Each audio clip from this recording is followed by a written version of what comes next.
Wildcats, and welcome to another episode of Whitney High Live. I'm your host, Audrey. And I'm your host, Elise. We hope you all enjoyed your 3-day weekend. Audrey, what's wrong?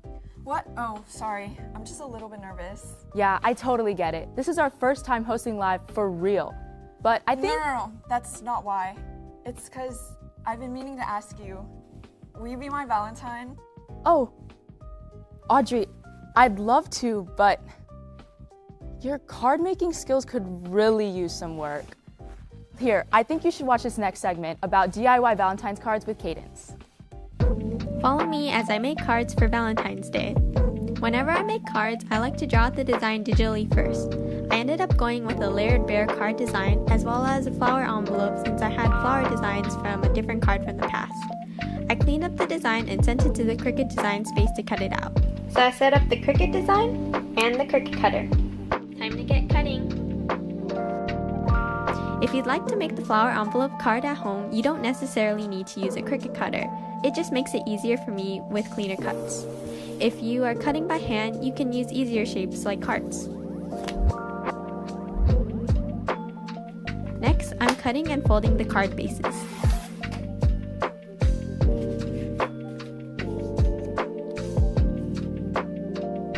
Now that I have all my materials, I can start assembling. I use Elmer's glue to piece layers of the bear card one by one.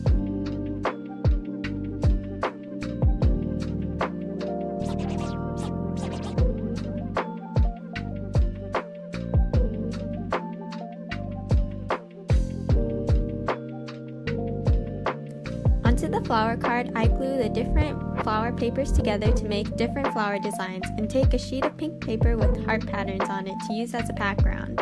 I line up the flowers and glue them on. I finish up with some beads and write my message.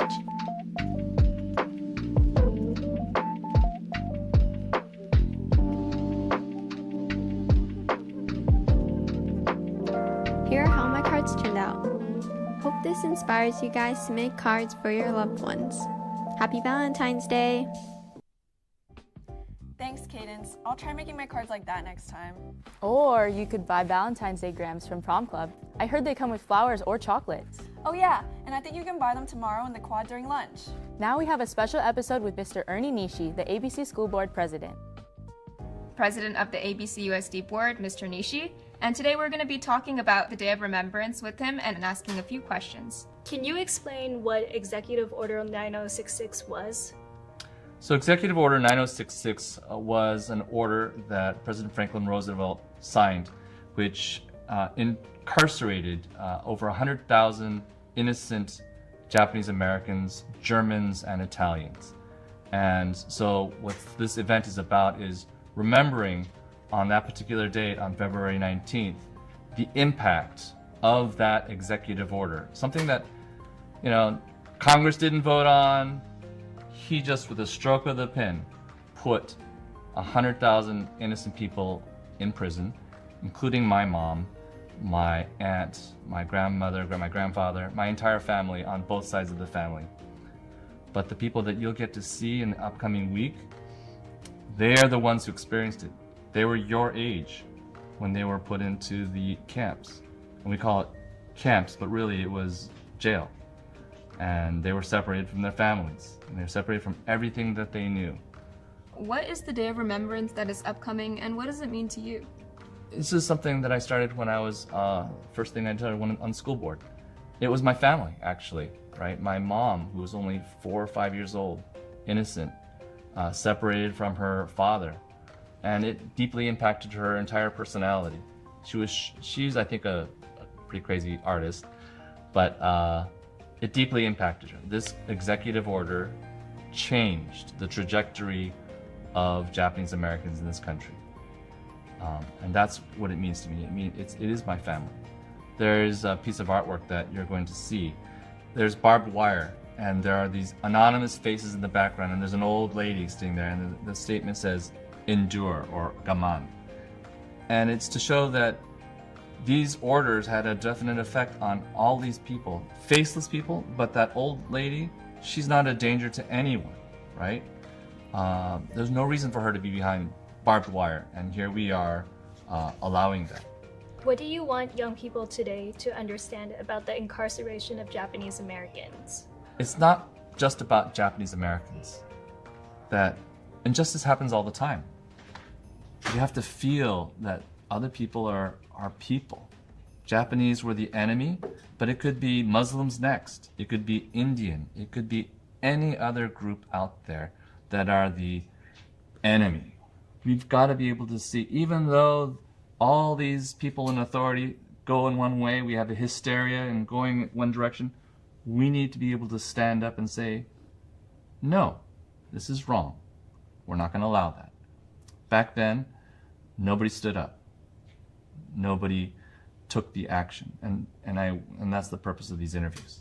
And to take actions, what lessons do you think is important for young people to know about today, about civil liberties and rights? So civil liberties is as strong as you are, right? The Bill of Rights is just a piece of paper. It's meaningless unless people are strongly believing it here rather than just in their heads. My grandfather wrote a diary while he was in prison and separated from his family, and he was incarcerated because of a lot of things. It says, "My 3 months in the stockade will take on new meaning if my efforts should lead to the peace of the camp. One roommate, Mr. Nakagawa, spoke of progressive ways of loving your fellow compatriots. I was more impressed when I learned that he was only 22 years old. Such a young fellow. He came to the U.S. when he was 5.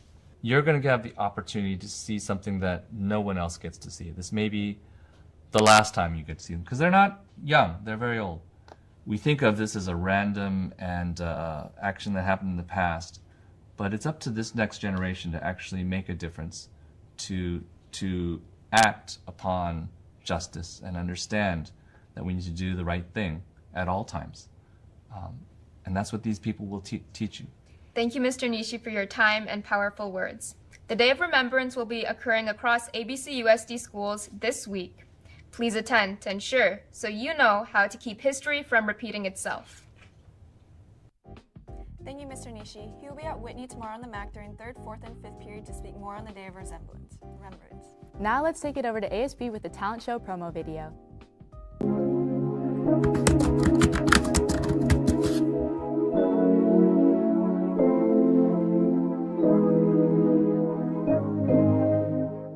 I'm Alina. I'm Mika. We're from Malas. We are CISA. My name is Gabby and I'm president. Caitlin, I'm one of the comp heads. I'm Emma and one of the other comp heads. Boys, generally Asian. My name is Trisha Levidario and I'm a sophomore. This year we're doing Sapateado, Bachata, and Folklorico. And Sapateado is stomping style, usually guys. It's like more party style. Bachata is also very modern, it's partly dances, very romantic. Folklorico is more traditional, mainly in Mexico. We're going more into like a fusion of different cultures. Overall, they're using like a mix of like Indonesian dances, Cambodian, and Filipino and Vietnamese influences. There's songs from an audio from Raya Last Dragon, We Used to Couple, which is like a Southeast Asian Disney film. There's like one Cambodian we used it in one of our dances. We did it the first time 2 years ago. We didn't do it last year, and now we're doing it. So it's our second time. This is my 3rd year talent show. This is only my 2nd year in talent show. This is my 5th year doing talent show. The moment I was born, my mother showed me Ryan Mika, and I was inspired by him. And since it's my last year at Whitney, I wanted to perform one of his music videos. So I actually have been in talent show every single year since 9th grade, and I just like, performing as the aspect. So I wanted to play the piano this time because I wanted to show a talent that is just me individually instead of being like in a club. I heard about it through some friends who told me that I should join, and last year too I was a part of the talent show, so I thought I would do it again this year. I've been playing piano since I was 4, so about 13 years. I've been singing since I was like 4 years old, so I guess like 10 years. Lit, crazy. Flashy, sad, heartbreak. Captivating, exciting, and worthwhile. Emotional, inspirational, artistic, I guess.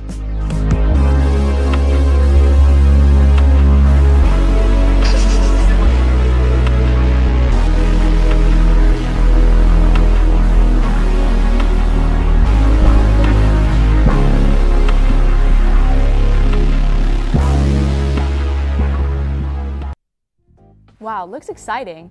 You wouldn't know what talent looks like because you don't have any. I'm literally in talent show. Anyway, tickets are only $15 or $10 with ASB card. Talent show will be next Friday and Saturday, but buy your tickets before it sells out. Also, Faculty Follies is this Friday, so be sure to ask your teachers if you can buy tickets from them.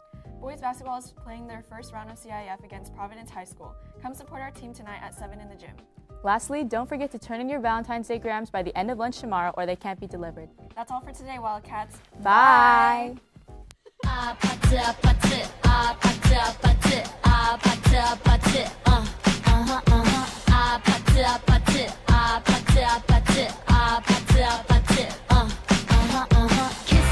Kissy face, sent to your phone, but I'm trying to kiss your lips for real. Red hearts, that's what I'm on, yeah. Come give me something I can feel.